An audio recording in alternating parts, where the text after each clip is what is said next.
May it please the court, the application filed on behalf of the petitioner in relation to the participation of Professor Khawar Qureshi is anchored on several provisions of the Constitution, which are set out in the motion and in the affidavit in support of the application. And basically, the orders that we seek is that the appointment of Mr. Qureshi is irregular, unconstitutional, null and void. And we are seeking further that the Gazette notice, which is spelled out, particularizing the application, declared irregular, illegal, null and void, and that it be declared that Professor Qureshi is unqualified to participate in these proceedings. Let me contextualize this by beginning to say that within our jurisdiction, we have had local clean counsels practicing in our courts and resident in Kenya, leave alone those that come as foreign advocates. So the question is not really about Professor Qureshi being a foreign advocate, as stipulated under the Advocates Act. It is all about the question as whether he is qualified to appear, which is a question that can arise even when a Kenyan advocate appears before a court. Secondly, my ladies, I'll come to this when you look at the reasons which were given, contained in a letter written to the Attorney General by the Director of Public Prosecution himself. If you look at the reasons that the Director of Public Prosecutions gave in respect of the appointment of Professor Qureshi, they don't fall within statutory provisions which we will advance before the court in a short while. But most significantly, my ladies, if you look at the letter that was dated 3rd of December 2015, it is a worrying letter. Now, this is the reasons that were given, necessitating the appointment of Professor Qureshi. And I read from page 2 of that letter, the 3rd paragraph. It is clear that this case is of great public importance as it involves the highest court in the country.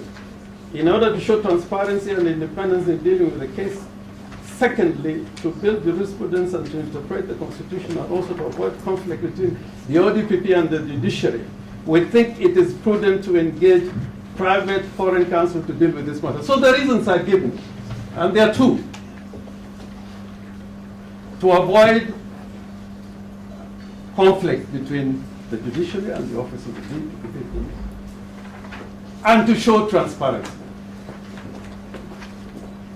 My ladyship will question as to why the Director of Public Prosecution can use these reasons, whereas the creation of that office, looking at the context and the text of the Constitution, the creation of that office to secure that office had to deal with these very reasons that he is being advanced in this letter.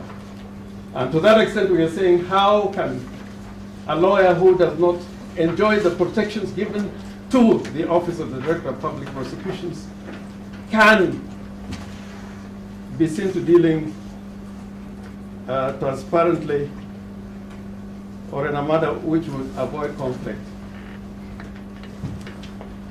When we read the provision of the Constitution, Article 10, and the articles of the Constitution that relate to the Office of the Director of Public Prosecutions. Now, and then he says, which is something amazing, from the moment the Gazette notice was published, and in the subsequent affidavits, we see a litany of positions, a concatenation of infractions, violations, in regard to what the DPP was really trying to do. And in that he says that in accordance with Article 57 and sub-Article 9 of the Constitution, and the powers donated via Section 29 and 30 of the Office of Director of Public Prosecutions Act, the DPP thought it prudent to appoint the good professor. Now, if you look at Article 157, sub-Article 9 of the Constitution, it's clear who can be appointed by the Director of Public Prosecutions in regard to that sections and for the purposes of prosecution. Sub-Article 6 talks about the powers, the state powers of prosecution, which are the powers that the ODP, the Director of Public Prosecution, can delegate under Article 157, sub-Article 9, and it says the powers of the Director of Public Prosecutions may be exercised in person or by subordinate officers acting in accordance with general, special, or special instructions.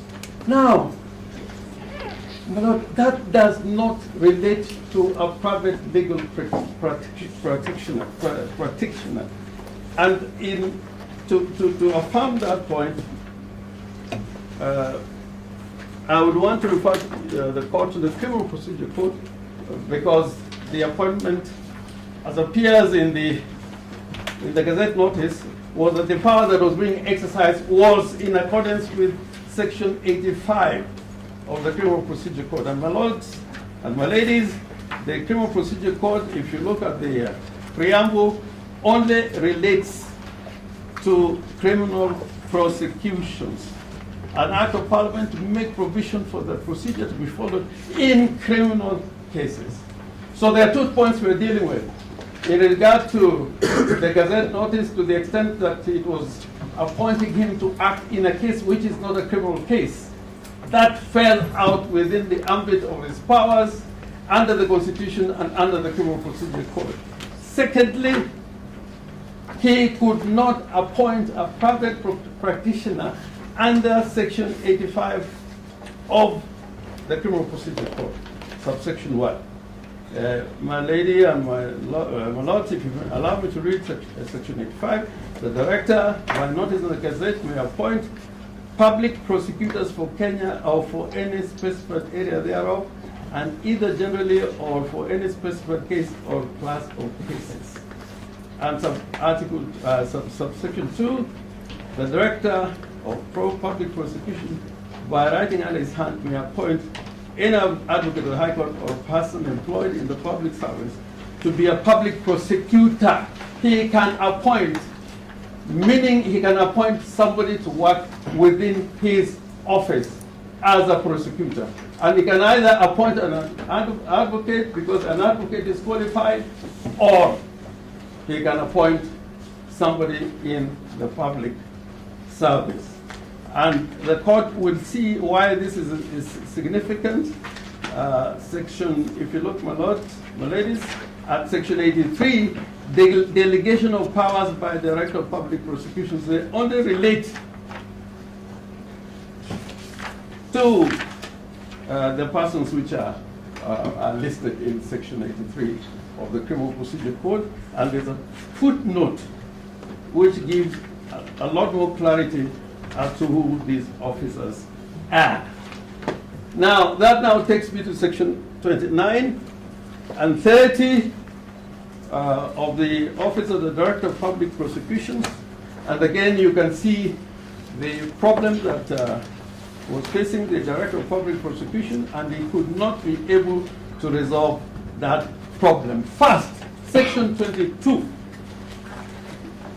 which deals with powers donated under Article 57, sub-Article 9, is found in Section 22 of the Office of the Director of Public Prosecutions Act, and it says, the Director may subject to such conditions as he or she may impose in writing, delegate any power, and assign any duty conferred on him in the terms in terms of this act or any other written law, to a subordinate officer. Those are powers that flow from Article 157, sub-article 9.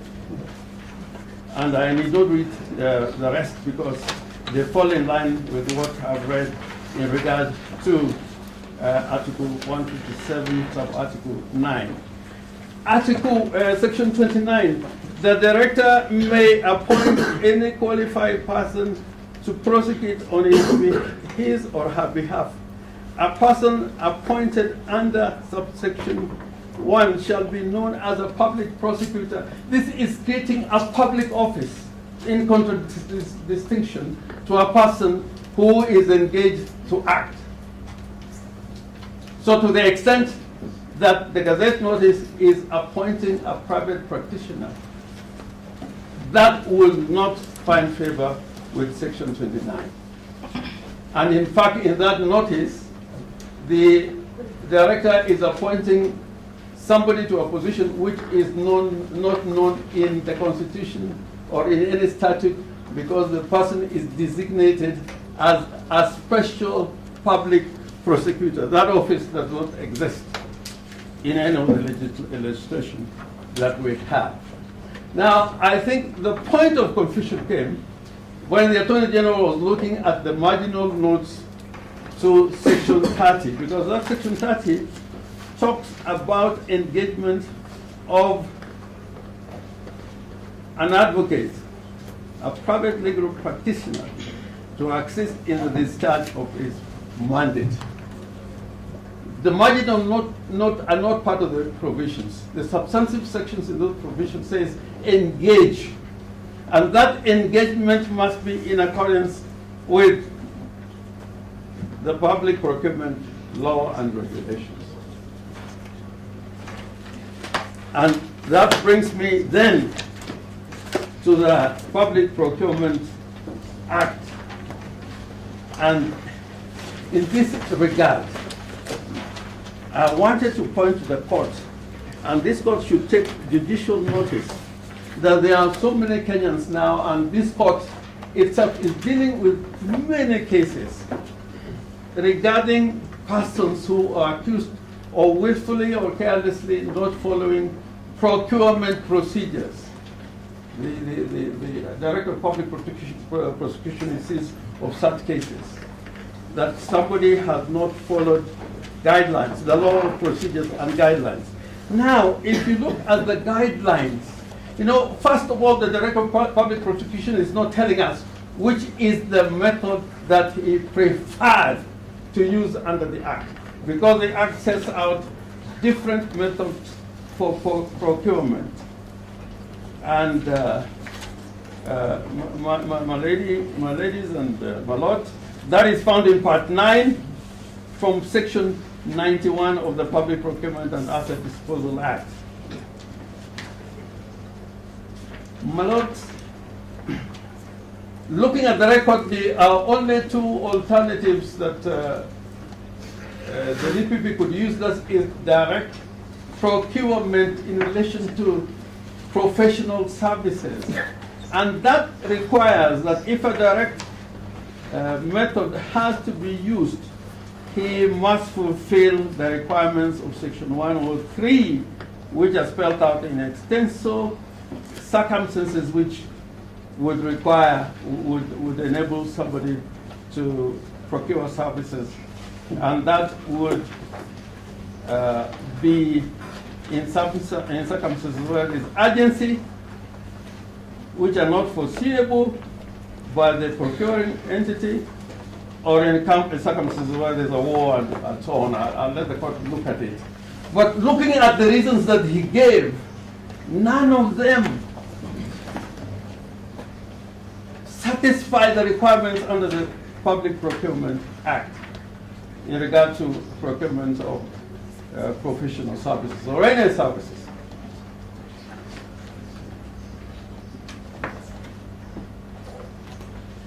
And if he regarded this engagement of services as a mere consultancy, then he was required to follow Part 10 of the Act, and particularly Section 124, subsection 12, but all in all, throughout the Public Procurement Act, there is a need where there's an approval. This is the provision. Yes, this is 124, subsection 12. That is when the services required are consultancy services. I'm saying if this is what they say Mr. Qureshi is doing, but as far as we're concerned, is providing a service, we should have come under section 103. But that subsection deals with single source selection where appropriate. And it requires that there must be a written justification that falls within the ambit of the provisions of this Act. And the Act throughout, the Procurement Act throughout, as it flows from the Constitution, that nothing should be done that would inhibit fairness, competitiveness, and the other thresholds which are found in Article 227 of the Constitution. But the way what we are trying to argue before my ladies and lordships are based on the Constitution, the issues of procurement. And 227 Article 1 says, when a state organ or any other public entity contracts for goods or services, it shall do so in accordance with a system that is fair, equitable, transparent, competitive, and cost-effective. Now, looking at what we have before you, my ladies and lordships, have these constitutional thresholds been met? If you are to ask the question, was the issue of gender, if you look at the Act itself, it talks about the issue of gender, was that addressed? The issue of indigenous contractors, was that addressed? And youth, all that is contained in the I have very little time, but if you look at the provisions of the Act, they run through the provisions of the Public Procurement and Disposal Act. And thirdly, is the question as to whether or not he satisfied the Immigration Act. Is on a special pass, but my lady, if you look at the documents that are available, the special pass that is attached, and the fact that he didn't pay any fee, and in accordance to the regulations, that exemption can only be given by a cabinet secretary.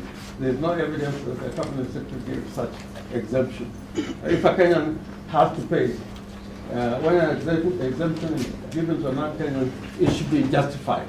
We are law of nations, transparency and accountability.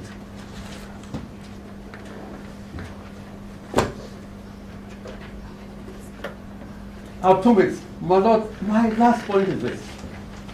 And this is why I really think that this matter is even far more important than the issues that I'm addressing at the moment. But in the very creation of the office of the Director of Public Prosecutions.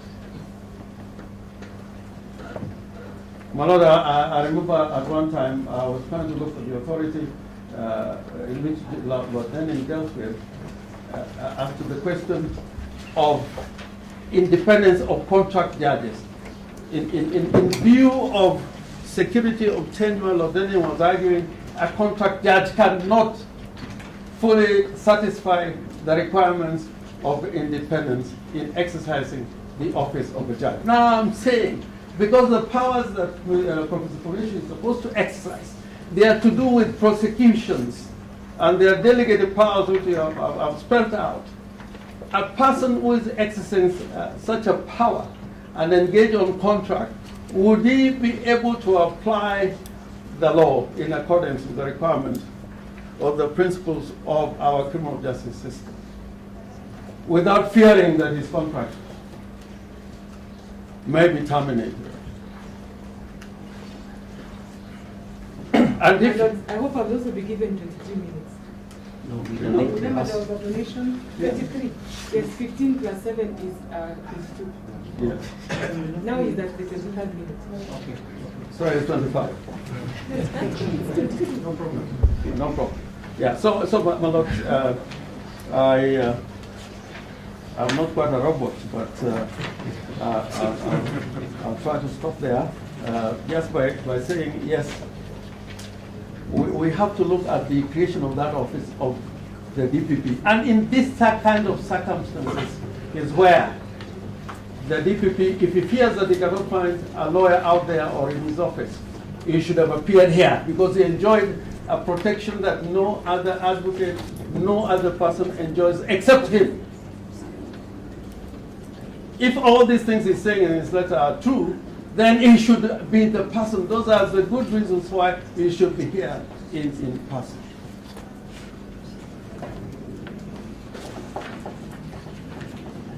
My lady, if you look at the letter by the Attorney General, well, the Attorney General seems to be saying, yes, you can practice. But the Attorney General says, you can practice. Better be wide enough. Yes, yes. If you look at the letter dated 5th December 2018, the Attorney General says, yes, go ahead, but it must be in accordance with the Advocates Act. And it is only connected to the matters connected to the proceedings. And secondly, Mr. Qureshi is required to maintain, this is the Attorney General, a valid practicing certificate for the duration of the retainer. And in our submission, that practicing certificate cannot be a certificate of the English bar. Because the Attorney General has already given admission to be in the role of advocates as a foreign advocate. That the Attorney General has dealt with. But he said, I've admitted you, but you must have a practicing certificate for the duration of the retainer. Now, we may try to see through the law, but if you read the law holistically, it was a matter that is not a matter of discretion, but Mr. Qureshi should have secured a practicing certificate for the duration of this retainer. And with that, my lady and my lords, we pray that this application be, all as prayed for, be granted.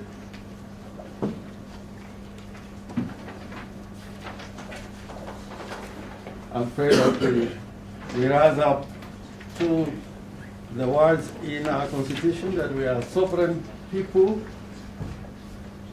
and that sovereignty can only be